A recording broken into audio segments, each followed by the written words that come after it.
দীর্ঘ 2 মাসের যুদ্ধবিরতি ভেঙে খান খান। দখলদার ইসরায়েলের রণহুঙ্কার যেন থামছেই না। ফিলিস্তিনের মুক্তিকামী হামাসের বুকে নির্বিচারে বর্ষিত হচ্ছে আগুনের গোলা। আধুনিক অস্ত্রের ঝলকানিতে বিধ্বস্ত হচ্ছে জনপদ, প্রাণ হারাচ্ছে অসংখ্য নিরীহ বেসামরিক মানুষ। তবু বুক চিতিয়ে যুদ্ধ চালিয়ে যাচ্ছে স্বাধীনতাকামী হামাস। সম্মুখ যুদ্ধের বিপরীতে হামাসের যোদ্ধারা বেছে নিয়েছে গেরিলা যুদ্ধের দুর্গম পথ।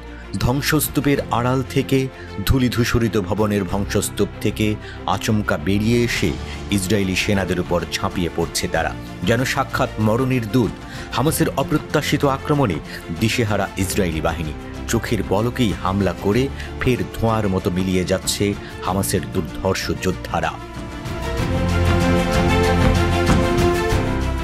এই প্রতিকূল পরিস্থিতিতে হামাসকে নির্মূল করা ইসরায়েলি বাহিনীর জন্য এক কঠিন চ্যালেঞ্জে পরিণত হয়েছে। প্রতিটি ধূলিকণা, প্রতিটি ধ্বংসস্তূপ যেন হামাসের যোদ্ধাদের গোপন আশ্রয়, যেখানে ওঁত পেতে আছে প্রতিরোধ যোদ্ধারা। আধুনিক অস্ত্রের দম্ভ যেন থমকে দাঁড়াচ্ছে গেরিলা যুদ্ধের কাছে। ইসরায়েলের আকাশ থেকে ফেলা বোমার বিপরীতে হামাসের যোদ্ধারা যেন মৃত্যুকে আলিঙ্গন করে লড়ছে তাদের মাতৃভূমির স্বাধীনতার জন্য। বুধবার গাজার রাফায় ইসরায়েলি সেনাদের বিরুদ্ধে বড় ধরনের সফল অভিযান চালিয়েছে হামাসের সামরিক শাখা আল কাসাম ব্রিগেড। রাফার পূর্বাঞ্চলে অবস্থিত আল মাশরৌ জংশনের কাছে একটি বাড়িতে ঘাঁটি গড়া ইসরায়েলি সেনাদের সফলভাবে টার্গেট করেছে তারা।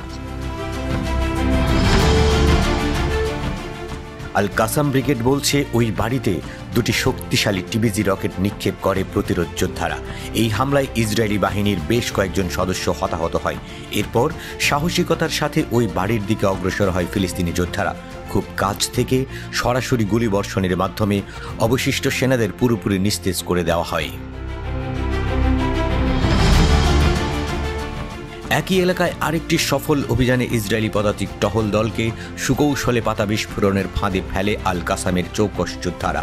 10 ইসরায়েলি সেনা এবং 2টি সামরিক কুকুর সম্বলিত টহল দলটি কিল জোনে প্রবেশ করতেই একাধিক বিস্ফোরণ ঘটায় যোদ্ধারা।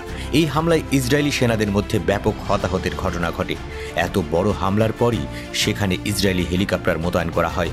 ততক্ষণে নিরাপদে সরে পড়ে হামাস যোদ্ধারা। এই হামলাকে ইসরায়েলি সেনাদের জন্য জাহান্নামের দরজা হিসেবে উল্লেখ করেছে আল কাসাম ব্রিগেড। হামলার একটি ভিডিও ফুটেজ প্রকাশ করেছে তারা।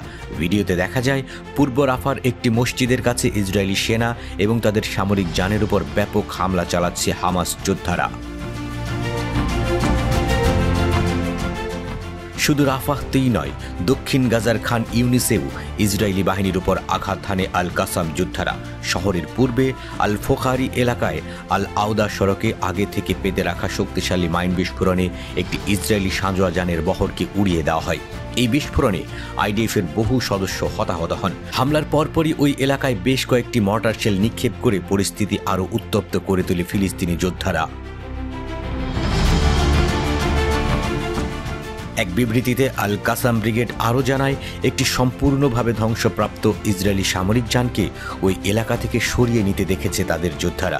একই সাথে হতাহত সেনাদের দ্রুত সরিয়ে নেওয়ার জন্য ইসরায়েলি সামরিক হেলিকপ্টারকে একাধিকবার অবতরণ করতেও দেখা গেছে।